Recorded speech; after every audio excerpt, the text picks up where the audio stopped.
Welcome to the Goddess Show podcast, voices of visionary women, inspiring female leaders by interviewing amazing guests to encourage us all to rise up. Enjoy. Welcome to the Goddess Show podcast, voices of visionary women, inspiring female leaders. And I'm so happy to introduce an amazing guest with us today. Her name is Hedi Schaefer, and she's coming to us all the way from Germany. Hi, Hedi. It's great to have you on the show. Thank you so much for having me at 8 o'clock in the morning. And good morning from all our listeners and viewers, I'm sure. So for those of you who don't know Hedi Schaefer, I'm going to tell you all about her. She is a TEDx speaker, innovation strategist, and awarded creator of the 3 C's of change. I can't wait to hear about that. She's the founder of the Impact Boutique app, a transformation ecosystem helping conscious leaders upgrade identity, clarity, and inner capacity to lead real-world change. With 20 plus years at the intersection of culture, innovation, and transformation, her work spans orchestrating across music, theatre, and opera, as well as leading global innovation projects with Fortune 500 companies, NGOs, and impact-driven organizations. That sounds so amazing, Hedi. Congratulations. It's incredible work. And the theme that we wanted to talk about today was being burnt up and then lighting up.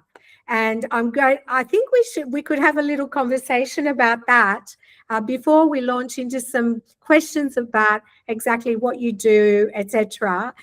So tell me, Hedi, how would you like to talk about this theme today, being burnt out, or burnt out as we would say? I mean, I think a lot of us are experiencing or have experienced that.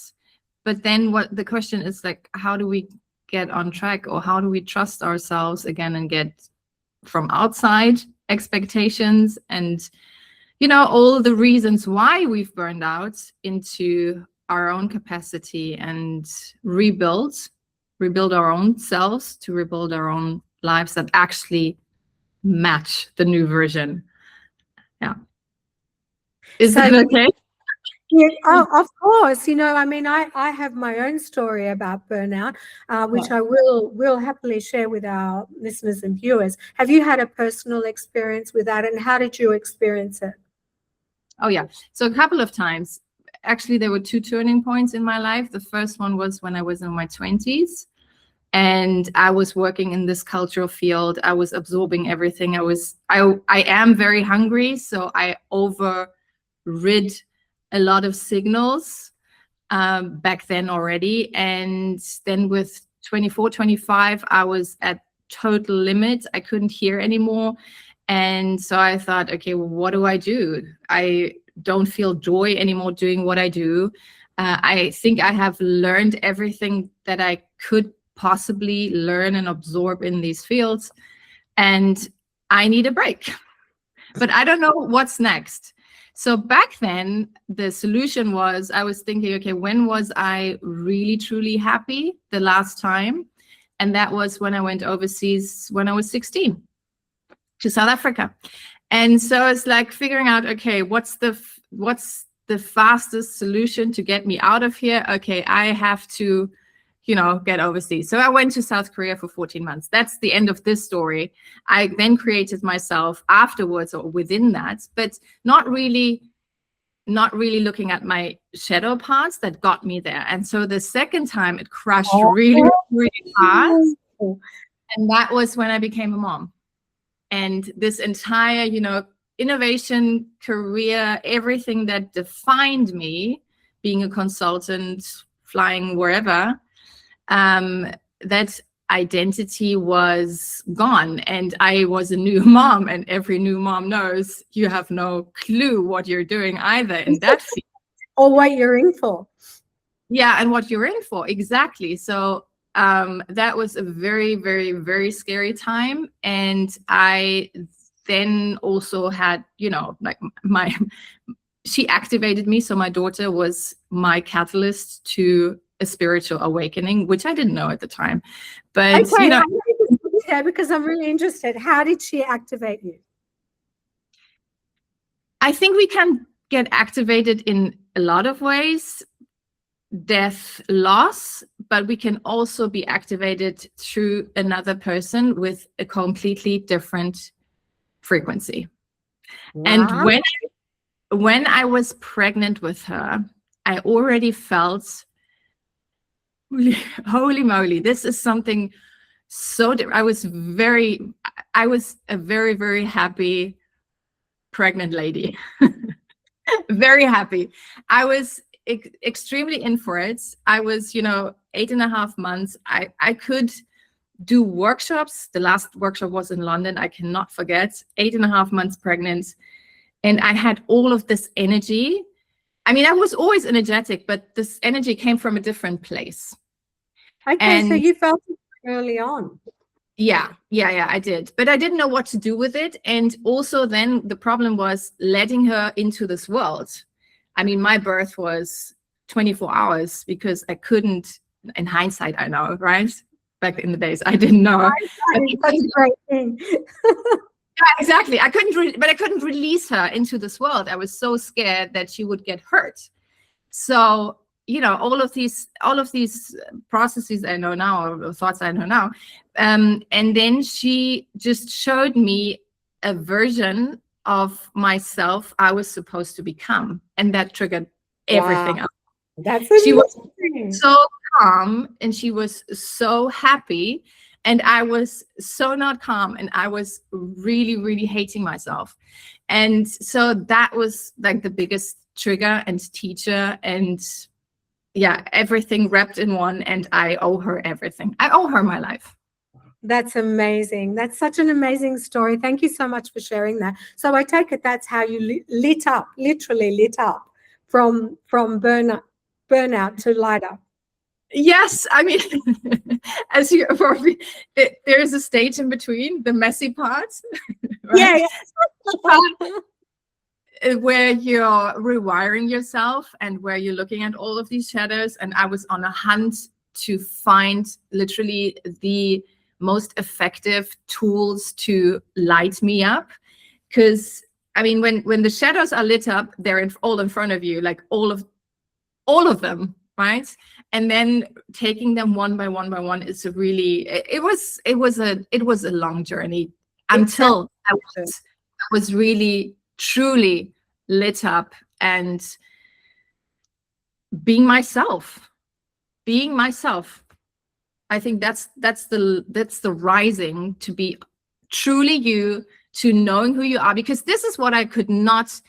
This was my biggest crash, I think. I was on the walk. Here's a river, and I was walking a lot with in the, what's that, in the, when you wrap your baby around yourself. Oh, don't ask me. I don't know what they're called, but I think we get the idea. Yeah. You wrap your child and then you go. And then I was always like asking myself questions and also like, talking to the universe and whatnot. And I wasn't spiritual at that time much, but I, had some connection. Anyways, so I really figured out that I knew what I was doing always was good. Like I would show up 1,000% to anything I would do. But what I truly had no clue of was who I am. And that was scary.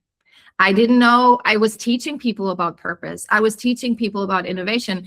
But at the end of the day, I didn't know what my purpose was. I just thought I show up and be myself. And, everyone liked my energy or did not like my energy, whatever. Yeah.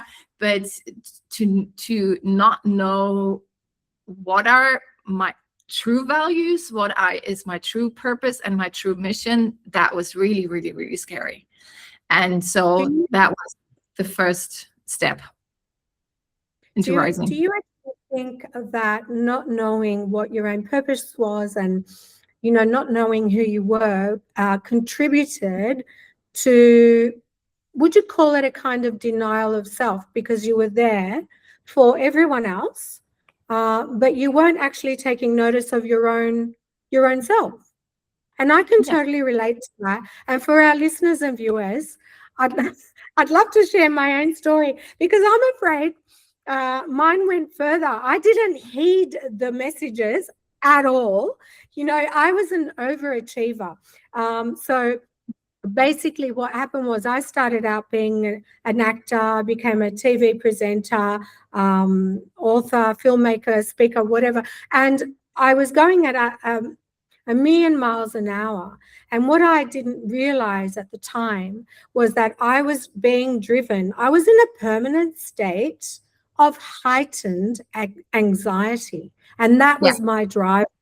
Okay, so basically, although I was experiencing all the effects of anxiety, and I was doing it, I was getting all the help I could on that level, I still wasn't really listening.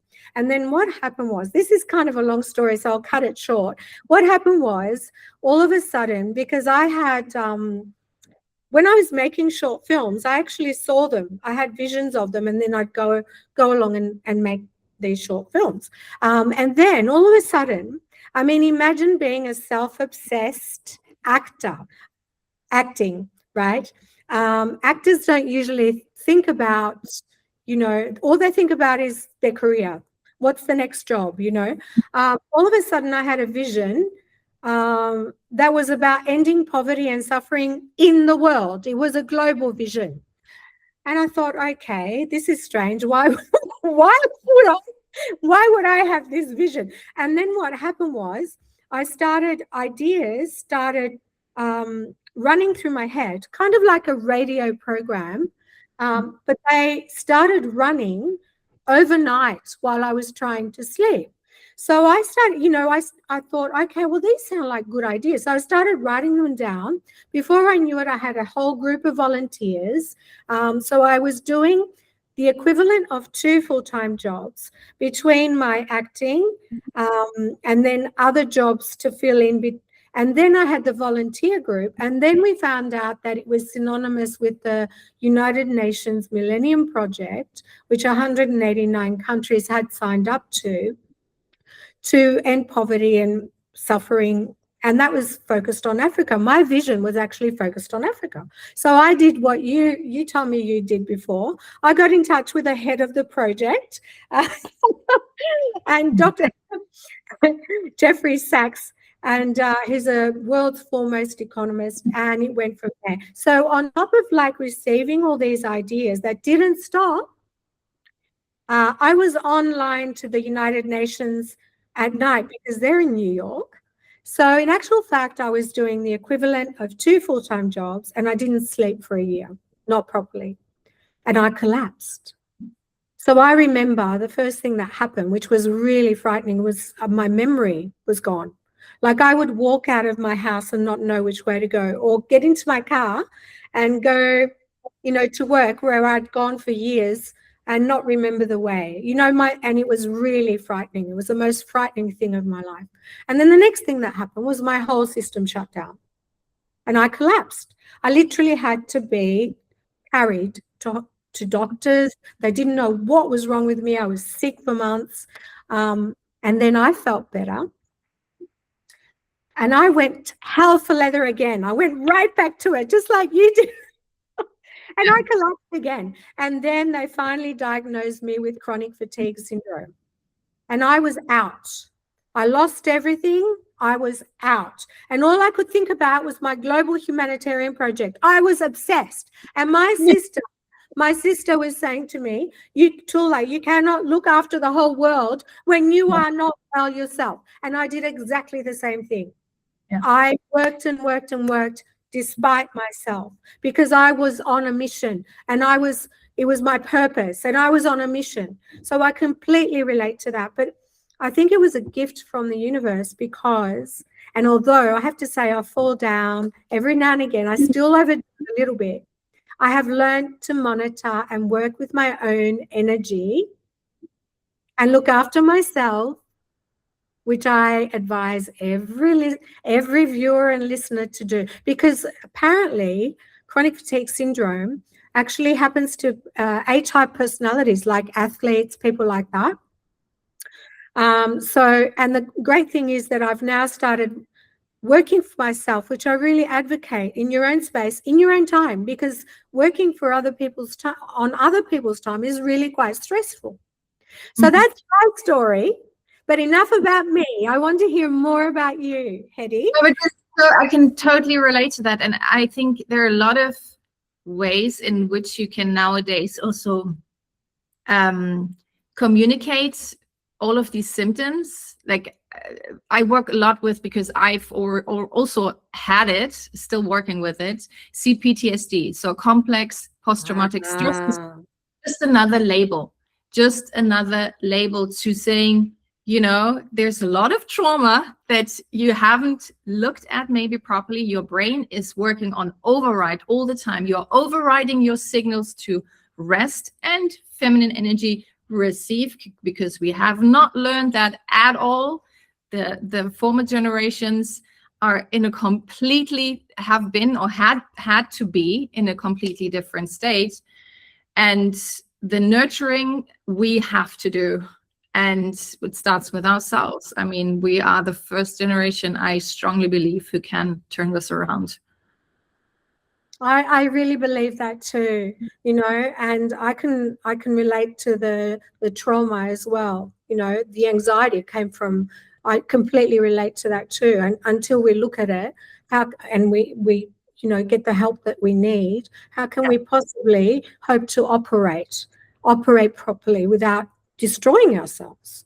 Exactly. Thank you so much for sharing that. Thank you. I mean, it's survival strategy, but if we want to step out of survival and really light up and thrive, it is the way through. Yeah, that's great. Thank you so much for that. Now, I want to ask you about your business. I mean, for our listeners and viewers, tell us about your business and what were the first few steps you took to get your business up and running for our listeners and viewers, and why are you passionate about it? Oh gosh. Okay. A lot of good questions. So when I became a mom, as I said, I was still in this consulting bubble. And I felt that there was a gap to, you know, how innovation is tackled. So for a long period of time, I was asking myself, how can we help, especially organizations, but first and foremost people in organizations or wherever in the world, to create innovations. That means whatever you're doing, right? We're always innovating. And because over 80% of innovation projects, at least, you know, when you look at corporates, they fail. They don't fail because of structure or strategy or processes or tools. They fail because people don't have the capacity to create the change or to stay and stick with what they want to do. So their inner capacity. Okay, so you were at the inner level, is that right? Now, exactly. That's how I changed them, because as the universe doesn't give you answers, it gives you the challenge. So you figure it out. I had to go through my own change process in order to figure out, okay, so when I have the belief system, I can, no matter what, I have the resilience, I have the strength, I have the purpose, visions, values, but I also, you know, have a completely different, not just mindset, but nervous system, regulated, and being totally aligned with who I am and what I want to do in this world. And there's nothing distracting me, and putting self-sabotaging is not a thing anymore. And, you know, people pleasing is not a thing anymore. Then I can go and create. So these are the 3 C's of change, right? The first thing is that that you need a base. You need to a conscious understanding of what is my purpose, visions, values, to have a hook, and then cleanse yourself from all this old programming that is oftentimes, I go with my clients generations back. It's just energy. Absolutely. It's stuck in your system that shows itself when it's triggered. That's a good thing. And then it can, you know, it can leave your body and your system. And then also that's great for the next generations, because you're not projecting that onto them anymore. And the 3rd C is create. So these are, you know, design thinking principles, innovation principles. How do I create quickly, fastly, and efficiently. So, but your question was different.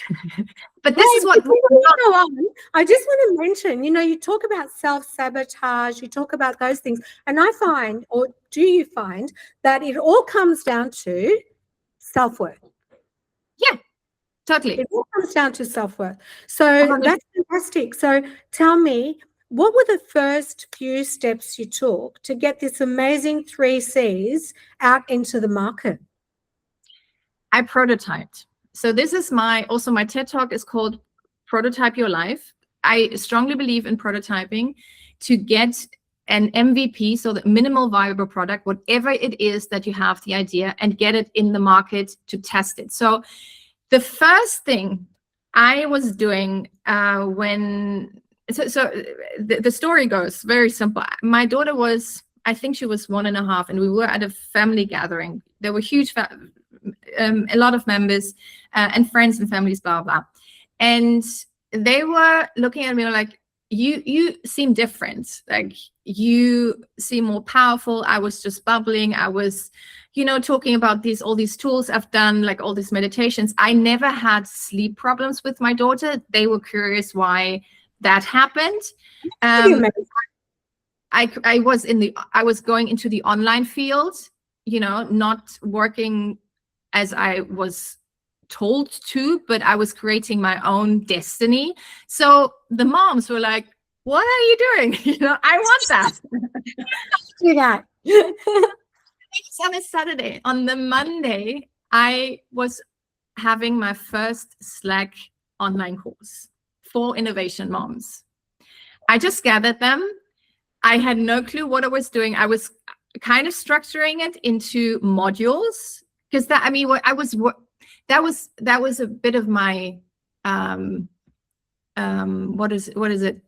I was very good at workshop design, so I can structure content very quickly. So I was like, okay, what can I do? This is what I can do, and I have all the tools already. So there's just one thing missing, and that is, the online tool that I don't have to pay for, that is not complicated to the moms nor to myself. That was Slack at the time. It's years ago.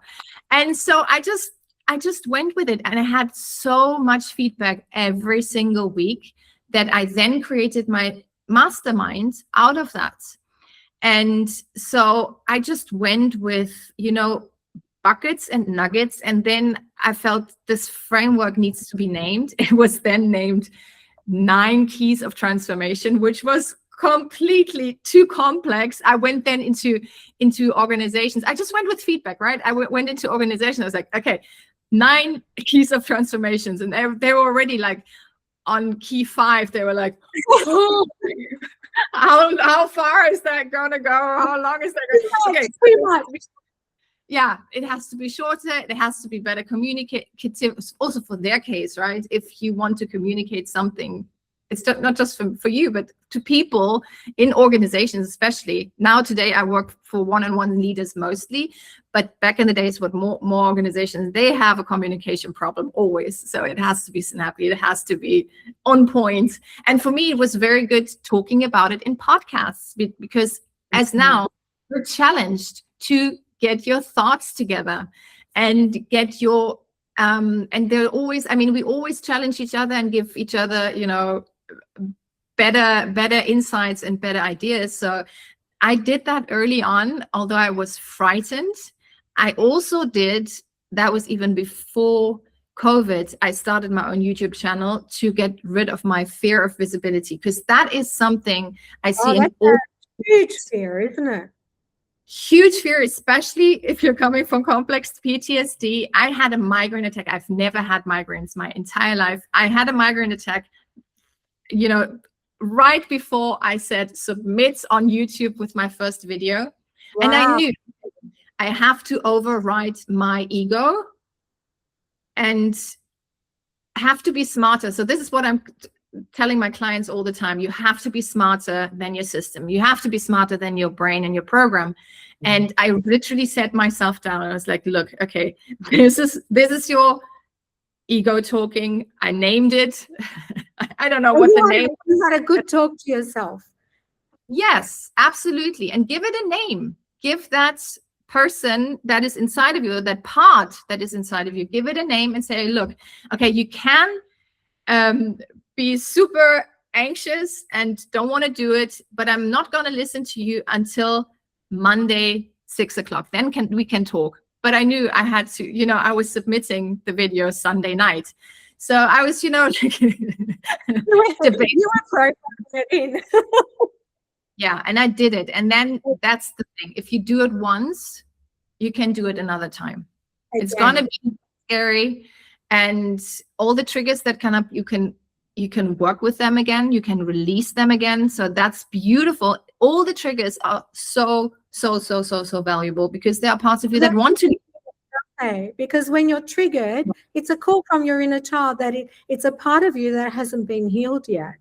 But I think that all sounds fantastic. I love the way you talk to yourself. And I think something important that for our listeners and viewers to know is that you can rewire your program, your neural pathways. I mean, and that's exactly what it sounds like you were doing. So what I gather you did was you started talking to the mums. You got great feedback. So already market research, you'd done it. They were already there. They were already interested. And then you got to fine tune it. So thank you so much for sharing that in your first steps of starting something, because really, I think it inspires women to go out there and talk about perhaps something they're doing, or, you know, an idea they have that might resonate with other people as well. Thank you so much. And it's really about doing, right? So the talking was the first step, like the sharing. And then the doing was really the online Slack course that was all about action-based, little snippets, what works for their environment at the time. And moms are a super great test group because they don't have time. They have a brain that is not very active. And it's, you know, it's what we say in design thinking is a very, gosh, what is it? It's an extreme user. Extreme users are great. Those people who don't have, as I said, time, energy, whatever. So you get most feedback and really do it. You have to take action. That's what I see so many women. They can talk, they can listen, but taking action is really, really hard. And that is the missing piece. That's the prototype. You cannot lose. When you prototype. That's right. And you know, too, sometimes when we have a dream, when we have an idea, it can be overwhelming. But as long as you take one step every single day, that's all you have to do. That's fantastic. Thank you so much. So, just on that, one last question. So would you say that you're now happy doing what you're doing? Oh, yeah. Yes. It's not happy. It's really... how do I say this? It's really fulfilling.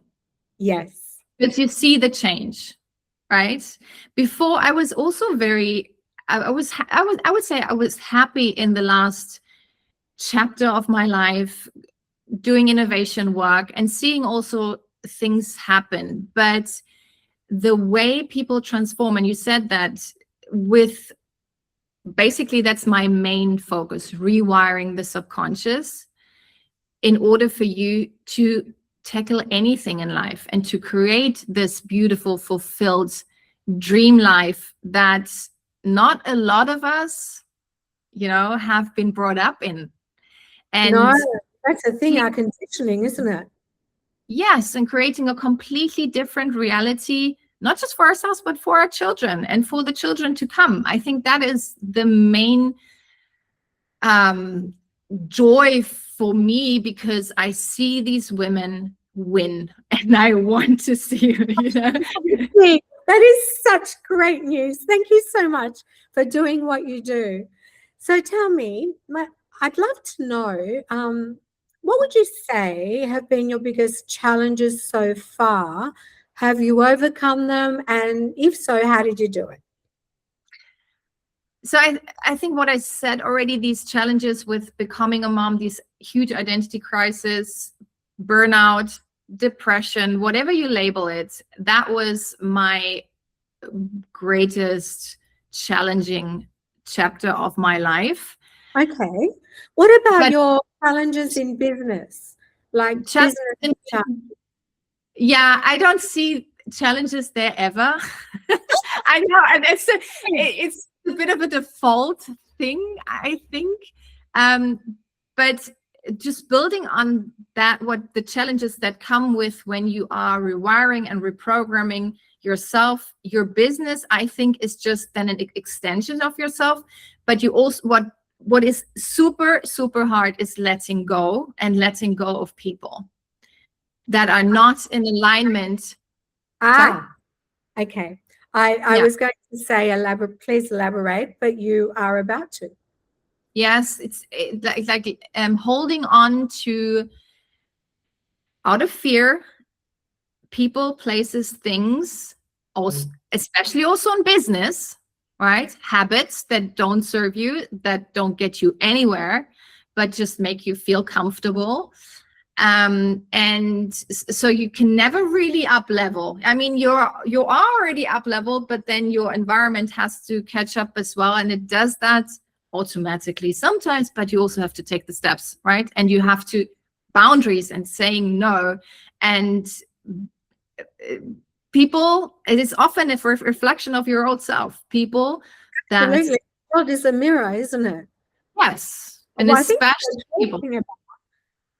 Sorry? And especially people, your circle. Yeah, I think what you're talking about is vibrations and frequencies. So surrounding yourself with people that reflect your own vibration and frequency, doing the things that you would like to be doing, you aspire to be doing, or you are doing, but surrounding yourself with people who will lift you up. And That's what you're referring to. Yeah, absolutely. And treat you the way you want to be treated. And you are about, treating yourself. We talked about self-worth. Self-worth practices, rewiring your brain, rewiring your entire nervous system has no value whatsoever if you are keeping the people that are not reflecting that self-worth that you're building. So that is very hard when you're coming from people pleasing, when you don't want to hurt anybody, when Like your family, for instance. Families are a classic example, aren't they? Absolutely. Family, friends, co-workers, working environments, all of it. Fantastic. Thank you so much for sharing that. So my next question to you is, how do you keep motivated through difficult times? I was asked that a week ago. Yeah. Motivation for me is also a word that I cannot really resonate with because it feels still to me extrinsic. I don't have to be motivated. I know what I'm doing because it's always channeled, and it's if I don't listen, then I'm in big trouble. Then I'm in trouble. I can relate to that. But if I listen and if I take this seriously and go with intention, and for me at the moment, rest a lot, rest more than doing, because I was in this transition from very masculine, we were, overriding, hassling, very, very masculine energy to my getting in touch with my femininity, which was a huge, transition. And so I'm still learning in that and coming from a place of being lit up. And then I don't need motivation, because when I'm lit up and I'm inspired, that these things land. Yes, absolutely. Absolutely. Thank you for sharing that. That's perfect. So my next question to you is, what is the best advice you have received recently? Rest. Rest. Rest and receive. And right now I was just sharing with you, there's so much transition in my life at this moment, especially having a child, and then changing the environment for her and for me as well. We're going to go into another country. That could be my total stressor. But going into my feminine energy and really tapping into that. I have done the work. When the triggers are coming up, I absolutely attend to them and, get out the gunk. But I feel at this moment that I'm absolutely solid, and I've got this. I've got this. You And totally do. Sounds yeah, like, of course you've got it. Of course, it's obvious. It's absolutely obvious. everything was just line up. Going into the online world was always for me a matter of, becoming so independent of whatever it's happening in the world and wherever environment I want to stay in, and so that's been built. I mean, as long as you don't give up on your inner driver to do something. I never thought I would go to Spain, right? I didn't know years ago, but now I know, and everything falls into place. So this trust, building this trust within yourself, that every single, as you said, every single dream, vision, idea has a reason, because it's your higher self or your future self calling you, getting prepared, getting your shit together. This is so easy year to do it, being the year of the fire horse as well. It's all about putting ambition into action. And I'm happy to say I'm a fire horse, so this is my year too. it's amazing. Oh, I know so many fire horses. You are an amazing crowd. Okay, so tell me, my next question to you is, for our listeners and viewers, and I just want to ask you for a couple, so I'm sure you have many. What are your favorite business tools, resources, and why? Just a couple. Canva, for sure. I love Canva. Riverside for my podcasting and creating online courses, because the AI there is just really, really good. Wow, okay. Yeah, really, really good. The sound quality and how it cuts and everything is very, very good. My third thing is, the app. Or that it's not like I have not built the app. It's a platform called Click, KLIQ, where you can create your own app. Oh, really? Yeah. Oh, I would love to get onto that myself. That sounds amazing. So you literally, you can create your own app. Absolutely. They do it for you. You just upload everything, and I'll give you the link. It's really, really good.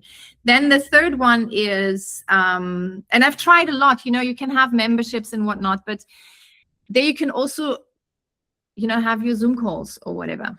What else?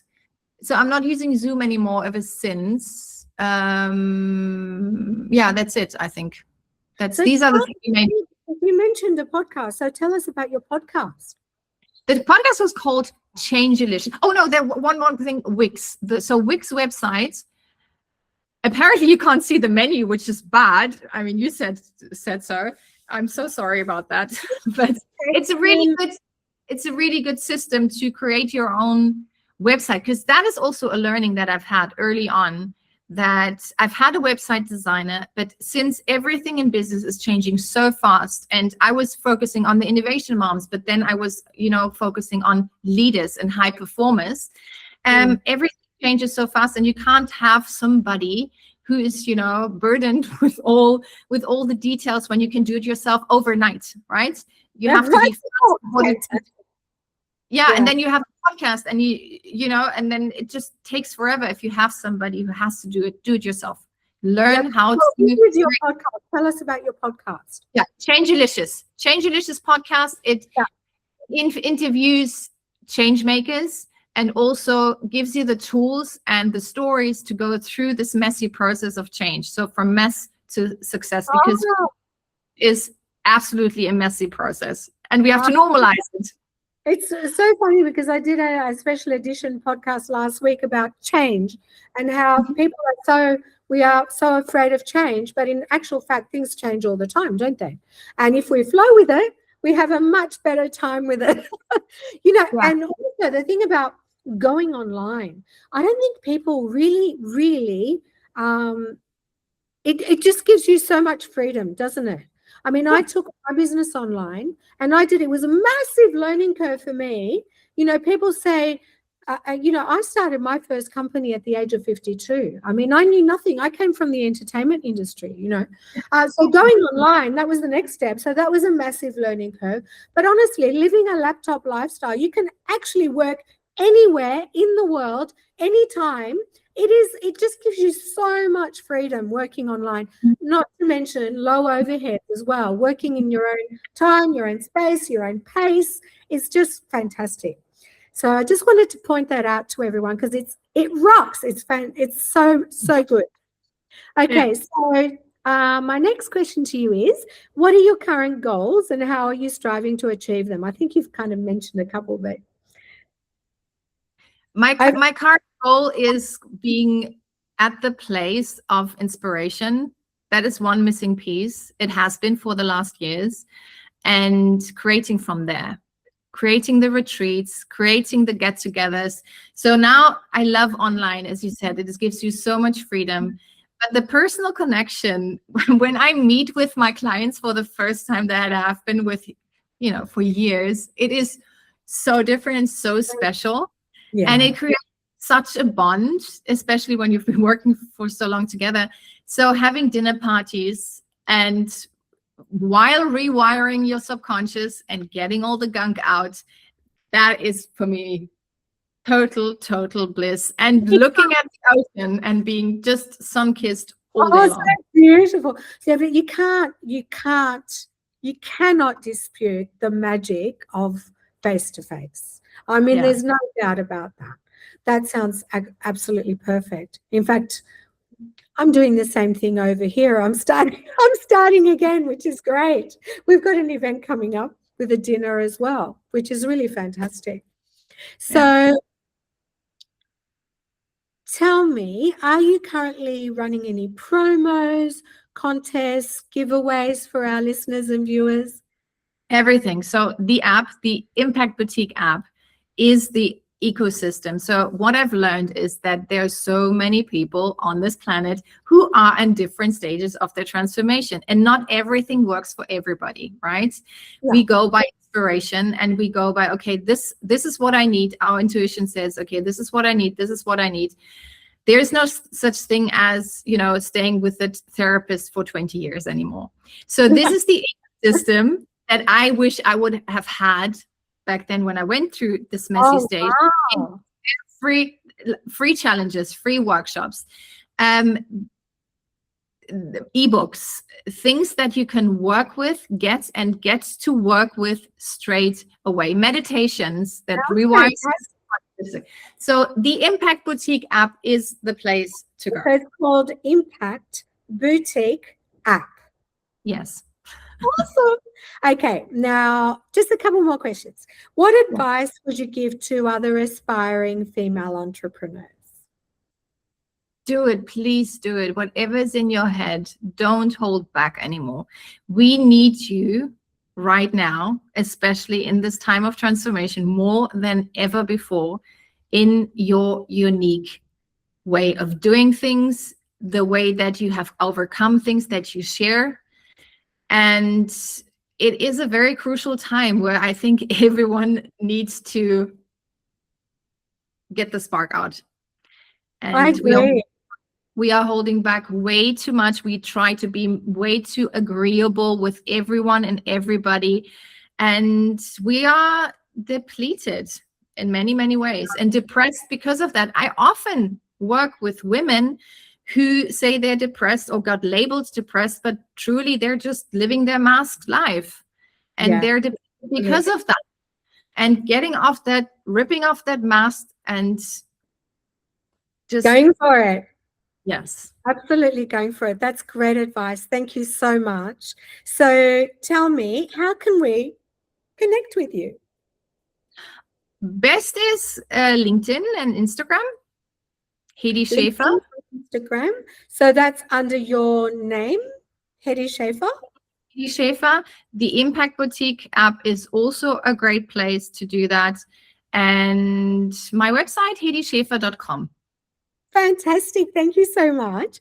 Now, I want to tell our listeners and viewers too, because this is also an invitation for women to join us, amazing women, is both Hedi and I are in the G100, which is an incredible global movement for women. It's bringing together 35 million women around the world. It's free to join us. So please get in touch, because the G100 is really affecting real change right now. So get in touch with us.